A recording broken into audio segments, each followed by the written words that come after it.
తమిళనాడు రాష్ట్ర ముఖ్యమంత్రి MK Stalin America పర్యటనలో భాగంగా గూగుల్ కార్యాలయాన్ని సందర్శించారు. ఈ సందర్భంగా సంస్థతో అత్యంత కీలక ఒప్పందాన్ని కుదుర్చుకున్నారు. తమిళనాడు రాష్ట్రాన్ని ఏఐ రంగంలో దూసుకువెళ్లేలాగా చేసేందుకు గూగుల్తో కలిసి కీలక లక్ష్యాన్ని నిర్ణయించారు. నాన్ ముదల్వన్ పథకం కింద 20 లక్షల మంది యువతకు కృత్రిమ మేధ సాంకేతికతపై ప్రత్యేక శిక్షణ ఇచ్చేందుకు పరిశ్రమల శాఖ సిద్ధమైంది. ఇందులో భాగంగా ఏఐ నేపథ్యంగా పనిచేసే గూగుల్తో కలిసి పనిచేసేందుకు ఒప్పందాలు ఆయన కుదుర్చుకున్నారు. మరోవైపు తమిళనాడును ఏఐ రంగంలో ముందుంచేందుకు తగిన ప్రణాళికలు చేశారు. భవిష్యత్తులో యువతను ఈ రంగంలో ముందుంచేందుకు పెద్ద ఎత్తునే పథక రచన చేసినట్లుగా వెల్లడిస్తున్నారు.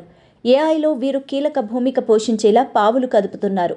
ప్రత్యేకించి స్టార్టప్లు, రవాణా, ఆరోగ్య తదితర రంగాల్లో ఈ మార్పును చూపించనున్నారు. ఏఐ నిపుణులుగా యువతను మార్చాలని సిద్ధమవుతున్నారు.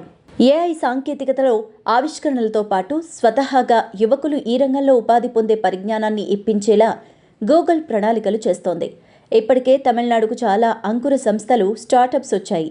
ఇకపై ఏఐ నేపథ్యంలో పనిచేసే స్టార్టప్లు తేవాలనేది ముఖ్య లక్ష్యంగా ఉంది. ఇందుకు అవసరమైన అనువైన వాతావరణాన్ని ఏర్పాటు చేసే బాధ్యతను గూగుల్ తీసుకోనుంది.